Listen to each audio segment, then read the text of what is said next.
Hey, good morning, everybody. Hope you're doing well. I really don't have a whole lot to talk. Well, yeah, I do have a whole lot to talk about. And I had some things that took place that really threw me for a loop. And a good friend of mine that I do a lot of work with and a lot of work for, he's got a daughter that, I think it's a stepdaughter. She has stage 4 cancer, inoperable, incurable. Looks healthy as a horse.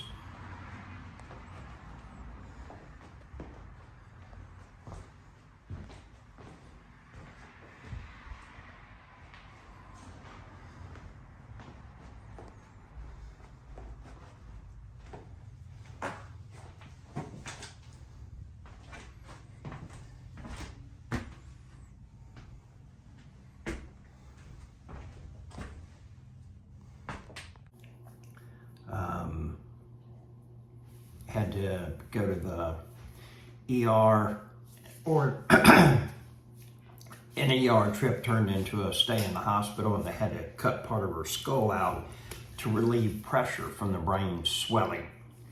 And you know, it was a funny thing because, or ironic thing, not funny, but about 6-8 months ago, he pulled me to the side and he was like, you know, I really respect your game, I respect your hustle, and, you know, yada, yada, yada. You just never know what you're going to find when you're messing around with these older places. And he's about 10 years older than I am, and he told me, he said, look, he said, I really wish that I had slowed down a lot at your age and even younger, because you know, physically, I'm just not able to go and do everything that I'd like to do with me and his wife. And so the thing is, it's really made me ask myself, what would you really like to be doing? And there's a guy that lived beside me, retired Army, neat old guy, and you know, he's been in that house, I don't know for how long, and his parents originally owned the house. He was in a state of health to which didn't leave the house. And I asked him one time, I said, you know, would you be interested in going and getting ice cream? And he said, yeah, that'd be awesome. So I said, okay, you know, I'll do that sometime. Well, kept putting it off, and about 2-3 weeks, I wake up in the morning and there's an ambulance, 2 cop cars, and 2 fire trucks outside his house. He's dead. And I really regret that I didn't take him for ice cream.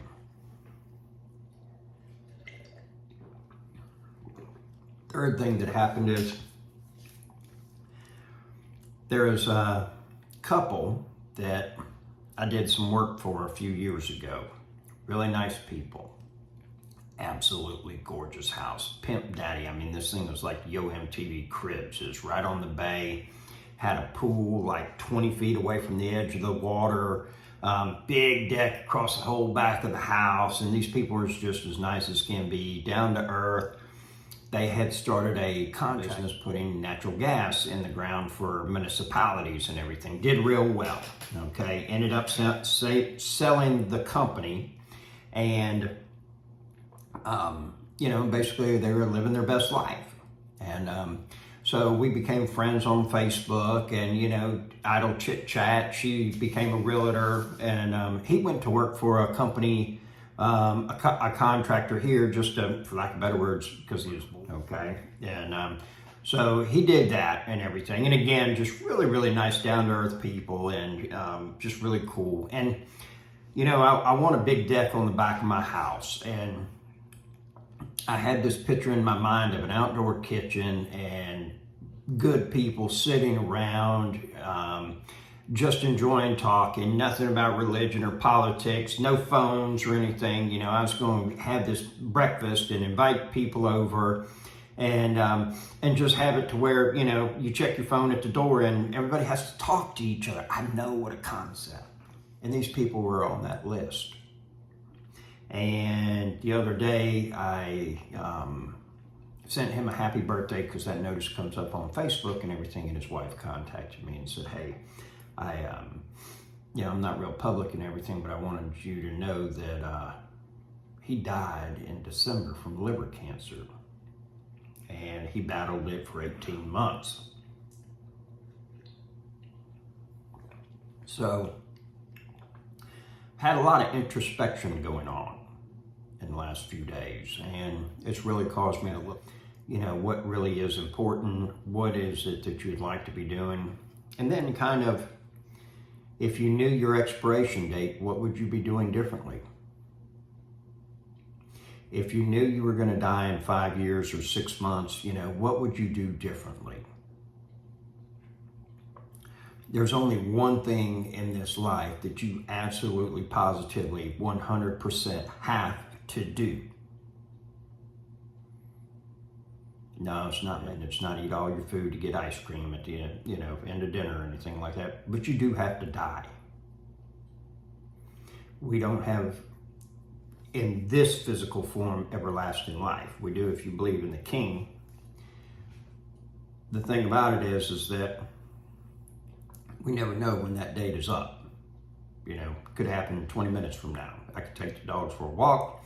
Somebody come around the corner in a car, lights out, start bam. The National Run Over Redneck Fat Boy Day or something like that. But, it's really caused me to take a look at what it is that's important. And I started making my bucket list as far as places that I want to go, things I want to go and do and see. MMA fight in Vegas. I want to go to a Super Bowl. I want to go to Venice Beach. I want to go to the South Carolina Low Country. I want to go to the Outer Banks. Wall Street. I want to be on Wall Street while it's humming and bumming, Monday through Friday, one of those days and everything, just to see all the act. And, so that's really what's been going on with me. We got one unit that we're getting wrapped up. It should be done today so that the person can move in. The crew's been doing a heck of a job on that. We got another unit that became open and we've gone ahead and started gutting it. It's been like in major need of this. It's a wood frame house, and unfortunately with that and the way that they did things years ago, not a whole lot of vapor barrier or moisture barriers. You have a lot of wood rot. We got termite damage in this place. We're going to have to replace some wood. Kind of the list goes on and on. So, what you do is you make the best of it. And, we just keep on moving forward and everything. So, I don't know where this is going, but I didn't want to leave everybody hanging. I try to do 3 videos a week, keep you all up to date as far as what's going on with me. Leave in the comments, tell me what's going on with y'all. Still doing the, if you want 15 minutes of my time, email with a phone number and I will give you a call. And those of you that have reached out, that have taken advantage of that, leave me a comment, tell me how you're doing. I'd really like to hear if, what's going on and where you're at with things and whatnot. It's a heck of a grind, doing this thing, becoming successful or trying to become successful. And, not everything comes with a manual. Not everything comes with a blueprint. And some of this stuff you're having to figure out on your own. And that's why it's extremely beneficial not only to network with people, but also to have a mentor. If you can find that you really get along with, that you respect, that, whatever it is that they say, you put a lot of faith in. That's an important thing. So that's the way that the hustle works. And, it's kind of like an ebb and flow of highs and lows. And so tomorrow we're going to go buy some vinyl siding because I got a cottage that I really need to get done and wrapped up. We completed it. We've got a resident living in there for a number of months that's paying rent, but I needed to get some of this, and so I'm going to go and make this purchase, and there you have it. I hope you have a wonderful day. Be blessed, be productive, be profitable, and figure out who's got your money. It's Robert with the Hustle Nation. Take care. Be blessed.